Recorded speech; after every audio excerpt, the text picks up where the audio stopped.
shot, give it all that I got. La-di-da-di-da, la-di-da-di-di. Suddenly you call my name and I lose my brain and I float up to the moon.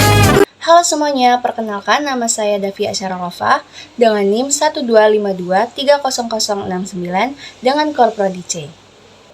Di dalam video ini, saya akan membahas apa sih itu reforma agraria dari buku putih Reforma Agraria Mewujudkan Kemandirian Bangsa.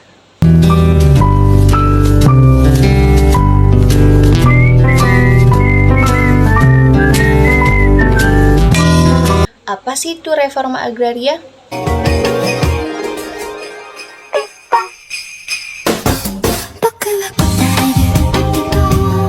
Reforma agraria adalah penataan ulang kepemilikan, kepenguasaan, dan penggunaan tanah serta sumber daya alam.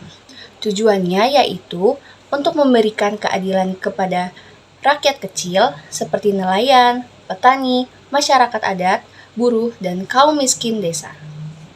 Prinsipnya sederhana.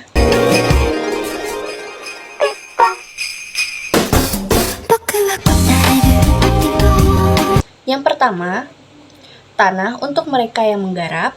Yang kedua, tanah tidak boleh diperlakukan sebagai barang dagangan semata. Yang ketiga, tanah punya fungsi sosial sehingga tidak boleh dimonopoli segelintir orang. Mengapa sih ini sangat penting?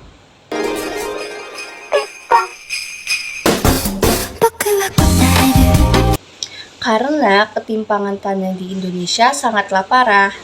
Jutaan petani tidak punya lahan, sementara izin penguasaan tanah skala besar justru diberikan kepada perusahaan.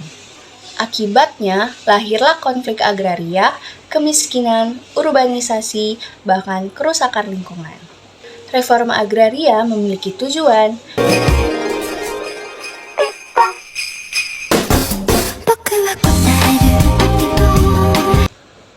yaitu yang pertama, memperbaiki ketimbangan struktur agraria menjadi lebih berkeadilan melalui distribusi, penguasaan, penggunaan, dan pemanfaatan lahan untuk masyarakat miskin dan petani gurem atau petani tak bertanah di perdesaan. Yang kedua, menyelesaikan konflik agraria yang terjadi di seluruh wilayah Indonesia. Yang ketiga, menciptakan basis-basis kekuatan produktif oleh masyarakat berbasiskan penggunaan dan pemanfaatan lahan, pertanian, perkebunan, peternakan, serta nilai tambah dari penjualan hasil panen. Dan yang terakhir, memulihkan keseimbangan ekologi melalui peta gunaan lahan dan pengelolaan sumber agraria secara berkelanjutan. Lalu, bagaimana strategi pelaksanaannya?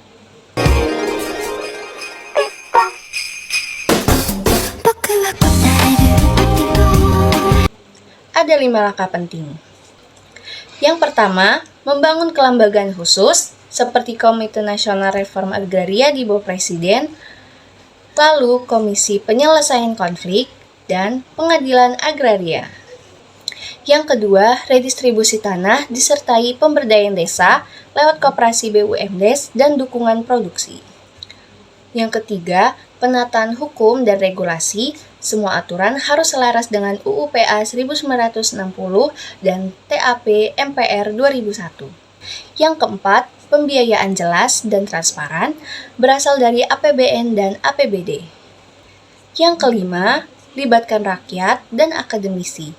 Karena organisasi petani, masyarakat adat, dunia kampus adalah motor penggerak reforma agraria sejati.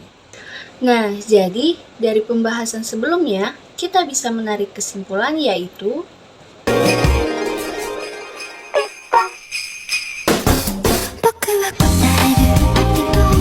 reforma agraria bukanlah hanya soal tanah, tetapi fondasi untuk keadilan sosial dan kemandirian bangsa.